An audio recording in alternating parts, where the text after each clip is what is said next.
Very important Tamil shortcut தான் இப்ப பார்க்க போறோம். இப்ப நம்ம ஆல்ரெடி பாத்தீங்க அப்படின்னா இது வந்து பிறை குறியை உள்ளடக்க பயன்படும் நிறுத்த குறியீடு எது அப்படின்னு சொல்லி கேட்டிருக்காங்க. இந்த பிறை குறியை உள்ளடக்க அப்படின்னு சொல்லி கேட்டிருக்கிறது எதுன்னு பாத்தீங்கன்னா பகர அடைப்பு தான். எப்படி பகர அடைப்பு வருதுன்னா இப்ப நம்ம என்ன சொல்றது, நம்ம சம்ல எல்லாம் போடுவோம், இப்படி ஒரு பிராக்கெட் கொடுப்பாங்க, இதை அடைக்கிறதுக்கு இது ஒரு பிராக்கெட் போடுவோம்.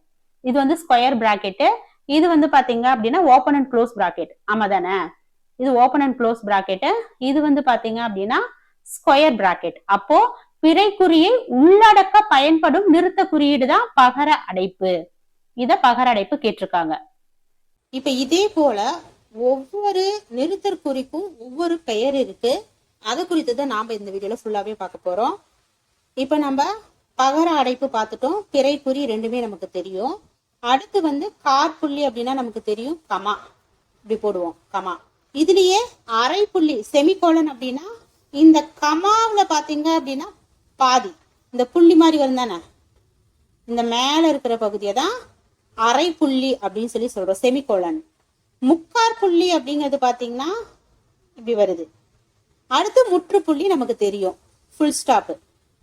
இது வந்து காலன், சாரி கோலன். முற்றுப்புள்ளி ஃபுல் ஸ்டாப்.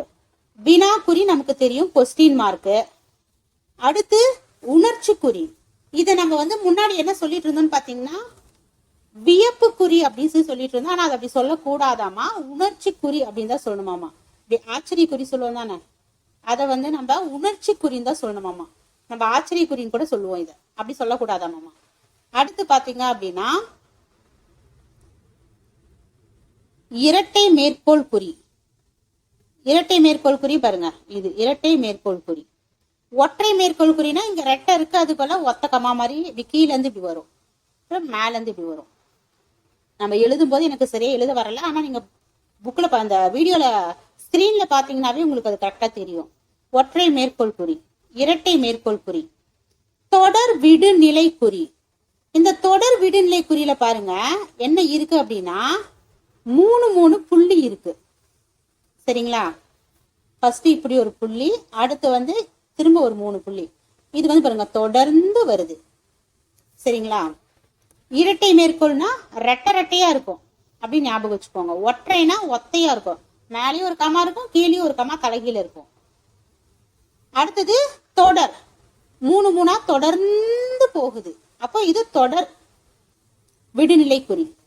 விடுகுறி அப்படிங்கிறது இந்த தொடர்ந்து போடுறதுல ஒண்ணு விடுபட்டுருச்சுன்னா அத விடுகுறி அப்படின்னு சொல்லி சொல்றோம். இன்னொன்னு பாருங்க உடுகுறி. இந்த உடுகுறி அப்படிங்கிறது வந்து ஸ்டார் மார்க்கை தான் வந்து நம்ம ஸ்டார் மார்க் எழுதும் போல நம்ம ஸ்டார் மார்க் போடுவோம் தானே, கொஞ்சம் அழகா இருக்கணும் அப்படிங்கிறதுக்காக ஸ்டார்டிங்ல நம்ம ஸ்டார் மார்க் போடுவோம். அது வந்து பாத்தீங்க அப்படின்னா என்னன்னு கொடுத்துருக்காங்கன்னா உடுகுறி அப்படின்னு சொல்லி சொல்லியிருக்காங்க. அடுத்து இடை பிறவரல் சிறுகோடு. இடை பிறவரல் சிறுகோடு நம்ம ஐஃபன் போடுறோம் தானே, டேஷ் மாதிரி இப்படி. இத வந்து பாத்தீங்க அப்படின்னா இடை பிறவரல் சிறுகோடு.